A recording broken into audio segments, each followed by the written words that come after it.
Dari video ilustrasi tersebut, kita dapat menyimpulkan bahwasanya alkohol bukanlah suatu solusi ataupun jawaban ketika kita sedang menghadapi masalah. Melainkan, alkohol hanya memperburuk masalah yang kita miliki. Terus, jika alkohol dapat memperburuk masalah, kenapa orang-orang pada minum alkohol sebagai solusi dari masalah mereka? Oke, di sini kita mempunyai dua orang yang akan kita wawancarai.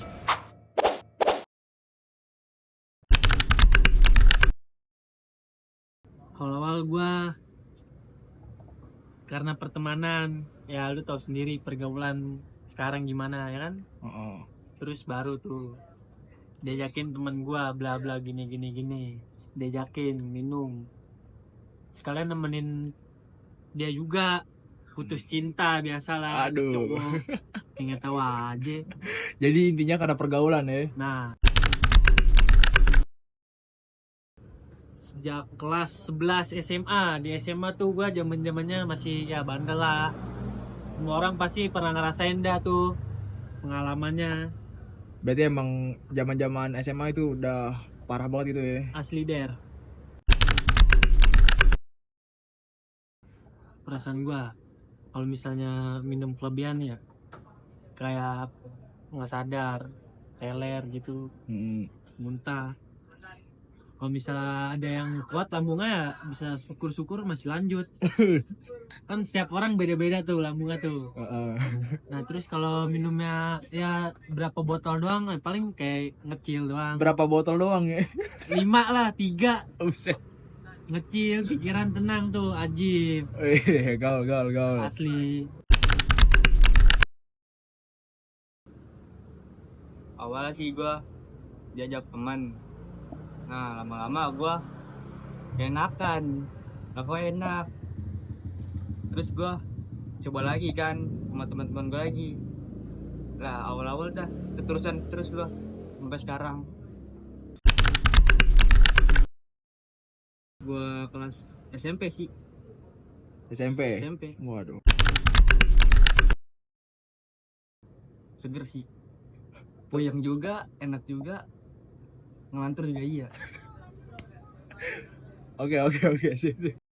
Pada website Badan Narkotika Nasional, data mengkonsumsi alkohol pada remaja Indonesia mencapai 4,9%, yang dimana jika dikerucutkan pada umur 15-24 tahun mencapai 5,5%, dan itu meningkat menjadi 6,7% pada usia 25-34 tahun.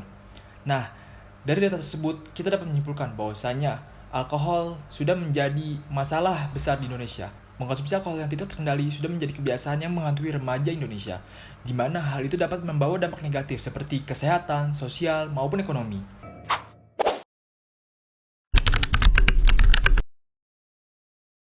Kalau misalkan dari dampak psikologisnya ya, alkohol itu justru bisa menghambat perkembangan dan pertumbuhan dari remaja tersebut.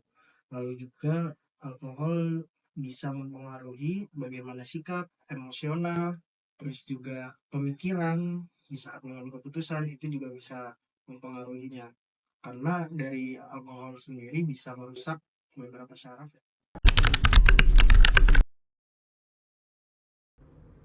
Kalau faktor-faktornya sih sebenarnya banyak. Mungkin kita ngambil beberapa aja yang sekarang banyak lah. Kira yang pertama faktor dari keluarga.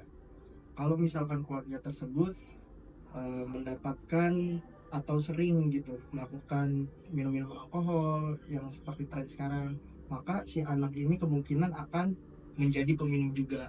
Lalu yang kedua, faktor dari teman sebaya.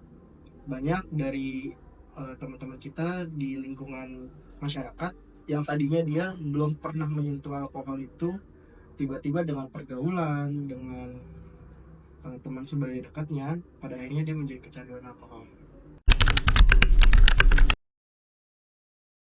Kalau misalkan alkohol ini kan bisa membuat kecanduan mungkin ya, sama kayak narkoba biasanya. Dia bisa mengakibatkan anxiety atau kecemasan berlebihan. Atau juga ketika dia sudah terbiasa minum alkohol, di saat ada masalahnya, nah dia langsung mengarahkan dirinya ketika ada masalah langsung minum alkohol. Terus juga depresi. Nah, karena kan di dalam alkohol ini ada zat-zat yang bisa merusak tubuh dan juga bisa menghambat perkembangan otak bagi manusia itu sendiri. Itu juga bisa mempengaruhi kenapa bisa depresi. Depresi yang ditimbulkan karena alkohol sebenarnya bukan karena lingkungan, melainkan depresi itu terjadi akibat dari individu itu sendiri gitu.